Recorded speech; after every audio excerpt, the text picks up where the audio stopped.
Hey everyone, Mr. Happy here, and in this video we're going to be reanalyzing the Awakening trailer for Final Fantasy XVI. While I've been producing the content on the latest news for 16, I saw a recommendation that I should rewatch the Awakening trailer and see if I have any changes in the way that I think about it or any new speculation.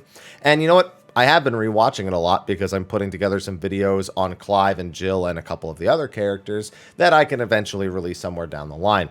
And yeah, there's a lot of things that I want to speculate on in this video. So yeah, sure, why not? We'll react to it, mostly focusing on pausing it, analyzing different aspects of it, just to see, what I think. Most of this is speculation, unless I'm specifically referring to something in the Dominance trailer or something on the site. This isn't new information or anything of the likes, but, most of us are coping till next year anyway, so I figured, why not give this video a shot? Anyway, let's get started. Let's start it from like 6 seconds in, because it's like a black screen for the most part at first. The graphics have gotten so much better since this trailer and the Dominance trailer. You all know the target. Shiva's dominant. And only the dominant. How do we even know the girl will be among us? Our kind do not question orders, we follow them. Oh man. So that first scene already, there's so many little details that I look back at now and I want to know more about. There's actually something really quick I want to pause right here. Yeah, okay, that's what I wanted to see, the tattoo on his arm. So a big thing I've noticed in both trailers is that every city seems to have markings or sigils or something of that like to identify who belongs to which army. So trying to figure out who's who has been a little bit confusing, speaking of which, coming to these guys. So the main character, Clive, in his older age, is part of this assassin group that's trying to take out Shiva's dominant as some part of mission. Now, originally, we didn't really know who to associate these people with. Honestly, the closest thing I came to as a conclusion was that they somehow were members of the Empire. Now, they have slightly higher grade armor, and honestly, when I look at the face marking, I think of spears. I think of the Imperial Dragoon that we see earlier in the game. Even their armor itself, which we'll see later in the trailer, actually kind of looks like the Imperial Dragoon armor. But at the same time, the newer theories are that Shiva is one of the icons of the Empire itself. Now, it's possible that it would be in the Empire's interest to kill one dominant in order to allow another one to succeed them as a dominant. They may find them inefficient, ineffective, whatever. But there's, that's a big point of speculation right now. And then, of course, the question becomes, why would Clive be a part of this? He's also not really dressed like the rest of them. You can see that. He's in more of his usual garb, so it's hard to tell if he's just along for the ride or he just doesn't, he's against the grain and doesn't wear the normal uniform. But that tattoo that he touches on his face, the one right there that Clive will end up touching, a second later, just leaves a lot of questions. Let me see if I can get a freeze frame of him touching the tattoo at some point. There we go. That's the one right there. If that doesn't look like a cutscene from Final Fantasy 14. So he clearly has some particular thoughts about that tattoo. He may even resent it, because if he is actually somehow working with the Empire, that would be not very, very good. There's another theory that's going around about that, though. Shiva's dominant is one that we don't actually have a set identity on, but I'd be very surprised if Shiva's dominant doesn't end up being a character we actually saw in the Awakening trailer. This was, again, a theory that cropped up a long time ago with the Awakening trailer, but I think it's been accelerated a little bit just because of the new Dominance trailer as a whole and her not being overall revealed. People just going back and analyzing. So at the end of the day, who do I think they belong to? I think there's really only two logical choices, and that's the Iron Kingdom or Wallowed. So the Iron Kingdom despises dominance as a whole, and it just makes sense that they would specifically be after a dominant, even though it also makes sense from a strategical standpoint. You take out the dominant, you essentially remove the enemy army's most powerful force. I ruled out the Empire mostly because, unless there is some sort of, the Empire's trying to assassinate one of their own, totally possible. That's not a route that I'm taking. Dhalmekian, definitely not. They're very surprised when they see Titan just a few seconds later into this trailer. And it seems to be the Dhalmekians and some other army that are actually fighting. If Shiva is indeed part of the Empire, there would have to be some of the Empire's forces, although realistically, neither of them look like they belong to the Empire, especially when you see the Imperial Dragoon later. So, if it is between Wallowed and Dhalmek, then it would almost make sense that it's the Empire. Otherwise, it makes more sense for it to be Wallowed. But the Iron Kingdom is really the only one we know nothing about thus far, and we only know that they have no dominance. They execute dominance when they are born, because they're just so completely against it. So that's my working theory on which one of them it is. And then for who's fighting here, again, I guess it actually does kind of look more like the Imperials here. You can even see some magic enchanted axes. It's hard to tell if it's just magic or if it's like ice magic in particular. You could just see random blasts all over the place throughout the scene. And so, yeah, you can see the guys on the horses. It's hard to tell because you'd imagine the big guys would be the Dhalmekians after seeing Hugo. But at the same time, the weaponry reads a lot more. The swords that you see, the ones on the horseback riding, they more closely are like a scimitar, and a scimitar for like a desert / mountain town makes more sense to me than this high and mighty holy empire that we have up to the north. So with that, that's a lot to break down already. Let's get on to the next part.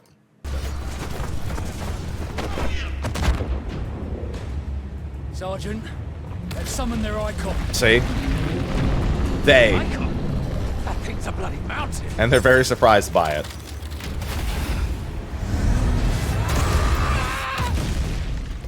So my analysis of that is that dude's dead. That's it. Our foe will not relinquish their mother crystal easily. This will be a bitter fight. You should not be out of doors. We have discussed this. Come, Joshua. Your father will be expecting us. I am Joshua's shield. I'm sworn to protect him. All right, so this is largely an introduction to what I would consider the three main characters of the story. So here we have the character we'll be playing as Clive. Now, according to his bio, he's actually a child prodigy in terms of swordplay, and he's only 15 years old at the time of this scene. He basically had to fight in a tournament in order to earn the right to actually become the shield of the Phoenix, the shield of Rosaria. And so he's become his younger brother's, most trusted guard. Everyone thought he was actually going to awake to be the Phoenix because of his stature and, of course, being the firstborn. But that isn't what ended up happening with him. So that's kind of the precedent that he has, and is, going to be a big reason why this revenge plot that we're suspecting we know most of the things about is going to really accelerate forward. By the way, the Chocobo's eyes, whew, those things are scary. Now, the other two characters we encounter are, first of all, Joshua. So Joshua is the younger brother of Clive. He's the second son to the Archduke, and he is the dominant of Phoenix. We see him actually healing Clive of one of his wounds on his hands briefly, and his mother coming and getting him with a bunch of guards to bring them back to the castle because he's still a pretty young boy and he's a dominant all the same. That being said, later in the trailer, Joshua, the theory is that he is dead at the end of this trailer, and that is what drives Clive's revenge plot. I'm not 100% sure I'm convinced by that. I do think it's the most likely outcome, but there are some other scenes in the Dominance trailer that make it seem like Joshua was maybe taken by the Empire after he's defeated here. But I'm hard-pressed to imagine Joshua survived being what is seemingly ripped apart by Ifrit at the end of this trailer. So Joshua's one of the bigger question marks. Right now, it just seems like he becomes the motivation for Clive after the events that we see by the end of the Awakening trailer. Now, there's one more character that they have been super hesitant to release almost anything on, and that is Jill Warwick. So she is actually a prisoner of war, essentially. She is from the Northern Empire of Senbrek, which is the one that comes and ends up attacking later in this very trailer. And she is very important, and we don't fully understand why.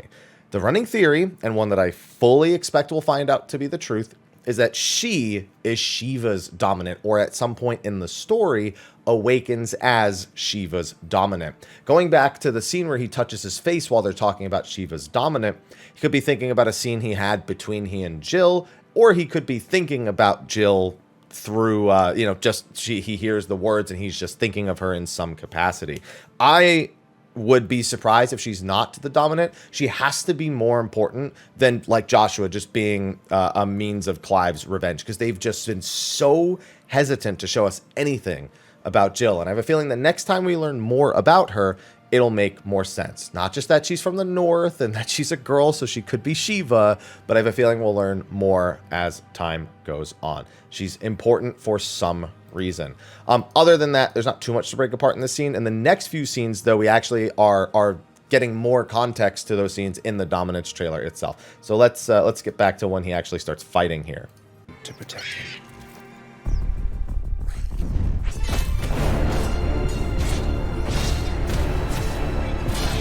What do you mean you refuse? Did you not pledge your sword to our cause? So I actually want, you know what, I'll let it play out until the end of the next part. What does it matter? It was the Dalmex who drove back the Crusaders in the Battle of the Twin Realms, was it not? Without the blessing of the Mother Crystal, we cannot defend our realm from the spread of the blight. Okay, so a whole lot to unpack here. First of all, the combat itself. One thing we actually don't see, I think, a single time in the Dominance trailer is the use of the outright fire spell, unless that is the evolved version of burst shot, but in the trailer they only ever use it at point blank range. Given it has knockback properties, it is somewhat likely, and we do see it against the larger enemy, the Malboro, with it not really having those knockback properties. We also see a dash and finish. There's a possibility this was Phoenix Shift, the Phoenix skill that allows Clive to dash to his opponent. It's also possible that upon using Phoenix Shift, you can use a follow-up action to do some sort of different attack. The enemy being on the ground might allow you to do the finisher that we see here. It could just be that that was what they had planned at the time, because there's no working UI. We're not exactly sure how playable this sequence is versus more of just a showcase of what we can expect the gameplay to be like. Now, this scene is very interesting. So first of all, I'd like to point out when we get a little bit later in, we do actually see one of those guards in the back, one of the members of the army. We also have Hugo in the back, who we now know is Titan's dominant. He is the one who transforms into Titan. He can access his powers outside of the full transformation. What we're likely seeing here is a meeting between Wallowed and the five states of Dalmec. So Dalmec is basically got five different cities, and each of them has a leader, and each of them is on this council. Hugo, being the dominant, is, you know, he's shifted up to advisor. He's given political power for that reason. Explains why he's not sitting at the table, why he's so informal, and why he's almost aggressive when we see him in the Dominance trailer. Now, going to the guard in the actual back, if we reference back, because I actually haven't done this, we can see what kind of guard he is on which side of the army here. And you can see the Chocobo back ones are definitely the Dalmecians. And that the big guys, again, most likely, they're the Crusaders, which would be probably a subset of the Empire of Sanbreque. This goes back to even just seeing the tattoo on the arm that we saw a little bit further back. It's of a giant shield. You can just barely get a decent glimpse at it there, but it's a giant shield which looks to even have the image of a lady on it. This actually very much resembles the top of Sanbreque's flag, where it has a woman, a priestess of some kind, and at the bottom of the flag is the dragons, which would represent the dragoon part of their army that we see later on. So, willing to bet this is a battle between the north, between Sanbreque and the Dalmecians. It also makes sense as to why they seem to be seeking an ally in Wallowed. We now know that the woman in that scene is Benedicta, who is the dominant of Garuda, and that her and Hugo's friendship, relationship, rivalry, whatever it ends up being, is going to be very important, because they basically shake each other's, well, she shakes his beliefs to a foundation, and we force her to face her past. So there's a lot that actually happens in these scenes, or a lot of implied actions in this scene. Yeah, just spamming fire. We never see that in the trailer, in the new trailer, in the Dominance trailer. So one big thing is I don't get a good look at the door here. And that's actually somewhat important. This is just a little bit of fluff. We actually have them walking out. We have her walking out of this room right here. And maybe they've changed his hairstyle, but I do not believe that is the King of Rosaria as we see him later on. I'll have to get a good look at him when we actually get to that part. But we don't know if this is a separate scene between her and the King of Rosaria, or this is one of the Dhalmekians, you know, elected officials, I suppose, or officials that have risen to power. We also see Hugo leave this same room, though, in the Dominance trailers. This is most likely an extent. He's probably just on the far end of the table here, and he has his assistant behind him. So, this again, it's not 100% sure because we can't see the rest of the people at the table here, but I guess if we look at the chairs, we can probably draw a conclusion. Yeah, those are the same chairs. Obviously, a chair isn't a sign of anything being set in stone, but, you know, that's the best I can really do for the time being. So that's the scene where we cut off, so let's let it play again. We cannot defend our realm from the spread of the blight. Oh, the blight. Probably the true villain of everything. I just want to stop and talk about that. We know that the mother crystals essentially hold it back, whatever it may be. And so whoever the main villain is likely focused on the spread of this blight. Kind of gives me a Final Fantasy 15 vibe with Arden, but they've been keeping it very, very vague up to this point. So we're not 100% sure how the blight actually works.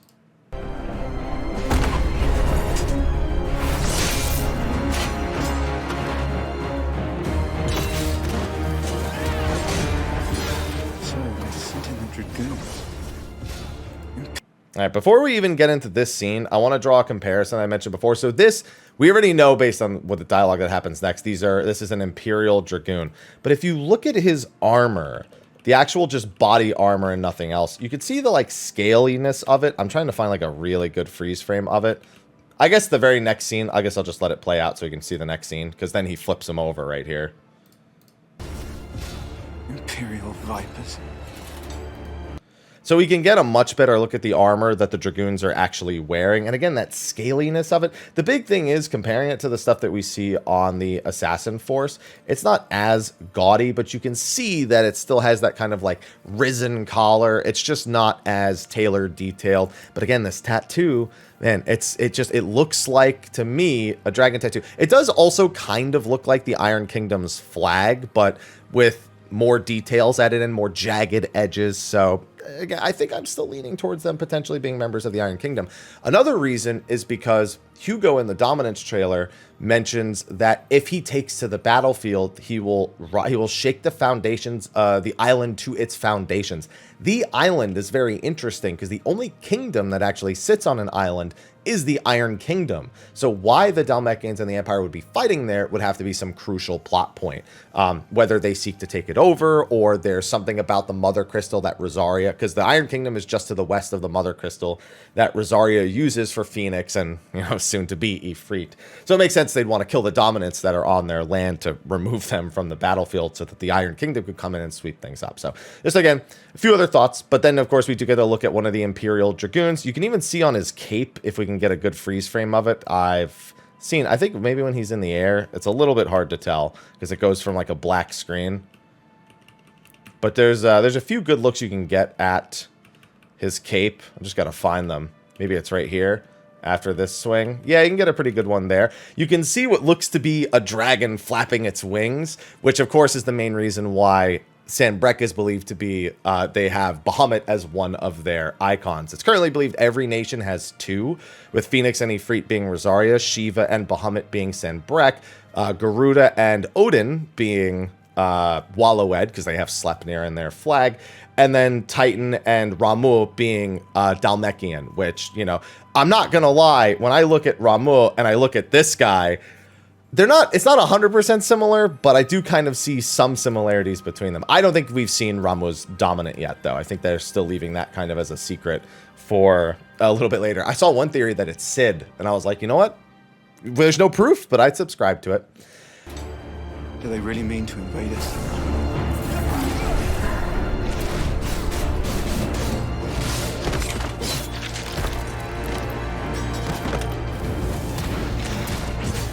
It's the Archduke's son. Phoenix. Joshua! Stop this!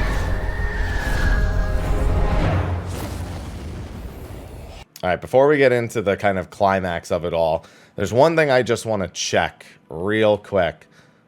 You know, I got to admit, even though this few years old at this point, Joshua's face still looks great there.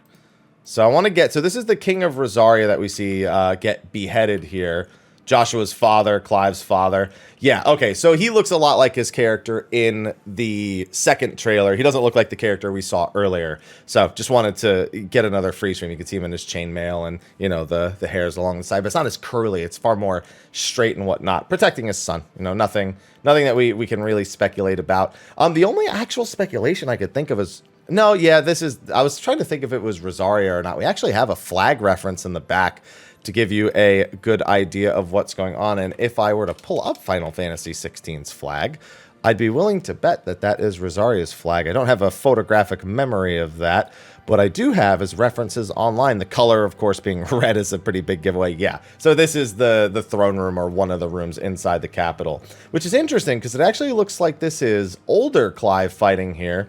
So I'm kind of curious about when the event itself actually takes place with Joshua. You can see at the very least he's older. He might not be all the way. I can't get a look on his face to see if we can see the tattoo.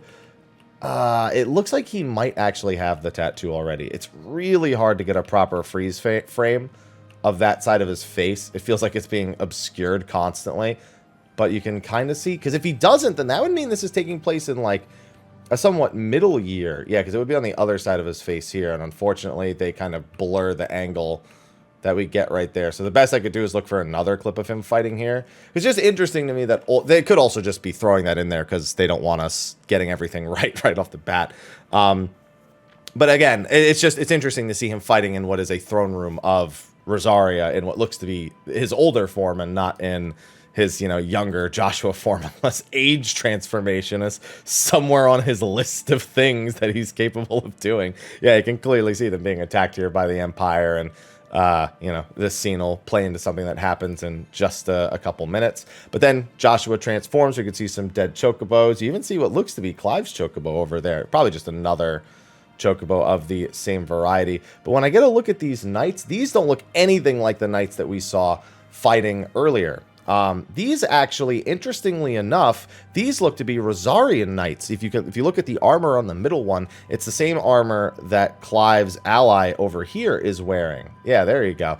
Just he doesn't have his helmet on and the other guy does. So it's either Rosarians that are trying to check on him because of his father just being killed, or they're traitors. More likely, I think they are actually traitors. In fact, you can kind of get a scene right here. You get a very clear look at this guy's face. Do we see him in the Dominance trailer? I'm gonna have to go back and look. I don't think I've ever freeze framed and looked at this character. He is wearing what looks to be, again, Rosarian armor. So it almost seems like his men turned on him. Maybe the Empire was paying them. Maybe they were inserts, like in order to, you know, kind of rise up from within. And then the Imperial Dragoons just come in to try to sweep everything else up. And that's what causes this. But these also, all three of these guys, I don't think are him, because I think the middle guy has a helmet on. It's kind of hard to tell in the brief moment that we see, but when he does this, we can get a better idea. No, actually, that's not his helmet. That's just his really tall collar, so it is the same guy who just killed his father, and he's reaching out, and then he transforms. Okay, just had to make sure real quick. And then the Phoenix comes in, and we can get into the really exciting stuff.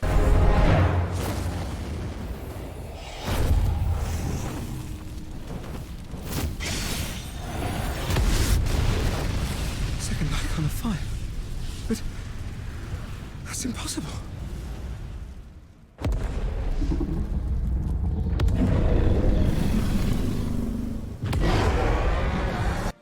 Okay, so this theory has been going around a little bit, and I feel more confident in it after looking at all the details. I think this is Clive turning into Ifrit right here. We originally thought it was some evil specter floating around, but with the Dominance trailer out, combined with actually referencing an old tweet that involved Ifrit, one that was deleted by the official Final Fantasy XVI Twitter account, I think this is Clive transforming into Ifrit, and that the Ifrit that we see in the Dominance trailer is a different Dark Ifrit, a 9th icon, which would fall in line with some of the things we've read in the different character bios. It makes sense. They're both brothers. They're both fire icons.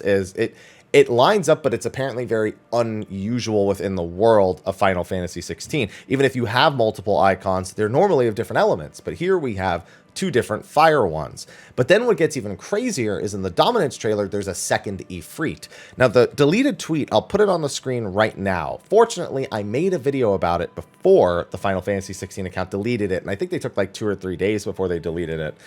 This was released back in 2020, you know, when all the information was initially coming out, and it refers to Ifrit as the 9th icon. Now, in the Dominance trailer, there are only 8, and Ifrit is shown as one of them, but the text now mentions the dark icon Ifrit, even though we know Ifrit is an icon of fire. We know that Odin is technically the icon of darkness. So, with that in mind, I'm wondering if it was basically an accidental mention that now combined with those 2 bits with the mention of the 9th icon, that Dark Ifrit is the 9th icon. Apparently, the Japanese text for the Final Fantasy 16 website also uses slightly different language. It says the mysterious icon Dark Ifrit and not the mysterious dark icon Ifrit.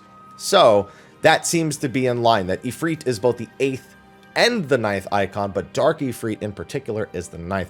How that plays into this scene, though, is a bit questionable, because I am almost positive this is actually Clive attacking Joshua right here, and not this mysterious 9th icon. It could be edited and changed so that even when he transforms, something far worse occurs. We know in the Dominance trailer, you have Dark Ifrit versus Ifrit. It's possible that this Dark Ifrit shows up and actually lands the killing blow on Joshua, but that's all speculation. We'll need more information, and like I say, he's just as surprised. Also, another big thing, this courtyard where this transformation happens is actually the exact courtyard that they were fighting the Imperial Dragoon in. I cross-referenced a bunch of the different backgrounds here to make sure that there were 100% consistencies. The big tell is this gate behind them right here. If you actually get a bit of a back angle that's more full, see if I can get one that's clear. You can see the arch back there with the flag. Now, those are all over. You can also see some defeated guys. You can see the walkway up top. You can see the kind of destroyed section there over on the left, and all the boxes that are actually blocking the path. If we go back to the scene with the Imperial Dragoon, where he's kicking him over, you can see a lot of those same boxes stacked up in the back, the cart in the back. Some of them are moved around. Oh, actually, is it this one that I'm referring to? No. I'm sorry, I'm incorrect. This is what I was referring to. You can see basically the exact same layout behind them, that little archway where they're fighting. The only difference is it almost looks like the wall on the left is more destroyed when we get the scene later. That's about the only reasonable difference I can find between the two. So again, yeah, that's probably Clive transforming, and that's another reason why he's so surprised. The person he was just standing next to has suddenly turned into an icon. So looking good, looking good. The legacy of the crystals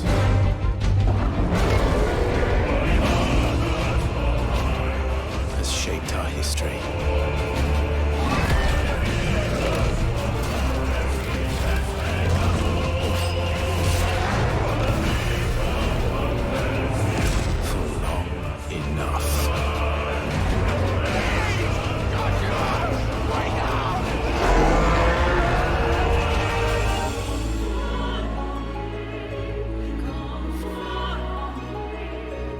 I'll kill you. If it's the last thing I do.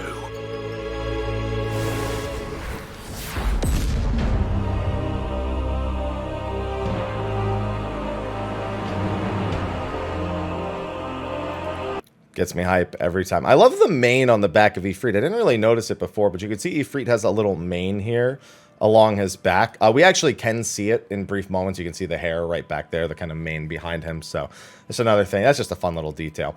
So here, honestly, there isn't too much to break down because it kind of just keeps, you know, bearing into different scenes from before. You know, we have the war, we have Shiva, we have Titan, we have Clive. There isn't that much to dig into. This is probably the most important scene, along with the quote, "The legacy of the crystals has shaped our history for long enough." There's a question of who's saying that, because it kind of sounds like Clive, because he speaks a second later and says, you know, the "I'll kill you" thing. But at the same time, given that the crystals are the thing holding back the blight, it makes me wonder how much of that is like the villain who wants the crystals gone because they have too much control over the world, or if it's even that the blight only exists because of the crystals and he's like trying to take humanity back. You know, there's the different angles that could take to it, but the voice does sound a lot like Clive's. It's just slightly different octave. It's because the final scene of him talking with the facial zoom-ins, he's like grittier, like angrier, it sounds like. But it even sounds almost a little closer to the voice we have at the beginning. But other than that, most of these scenes are things that we don't have to dig too deep into. A big thing people dug into is Clive yelling at Joshua to wake up, for him to stop. We can assume that these scenes are taking place around here. I think they are a bit of a red herring, a little bit. I think that it's likely Phoenix transforms and is uncontrollable in a sense, and that Clive in his anger kind of transforms and then subdues him, but then he has no control of himself as well. You know, having just awoken to this new fire icon that we have here, and he's just yelling to Joshua to please wake up. I wonder how much those scenes are, how close they are in proximity. Please, Joshua, stop this could be him seeing the transformation and him killing the Rosarian soldiers who are transformed, or who are turned, or have become traitors of some kind. And then this dialogue could very likely be him after Joshua has been subdued and trying to, you know, wake him up. I think the whole battle between Ifrit and Phoenix might be between those two scenes. But this seems, listen, I'll be shocked if this is anything except Ifrit ripping apart the Phoenix as best he can, just seeing all the blood splatter as he pulls it up, even though the blood splatter hopefully looks a little bit better when we get it finished. Look at this, look at the blood splatter here when he pulls like that. It's such a weird, like, it's like it hit the camera, you know what I mean, which could be deliberate.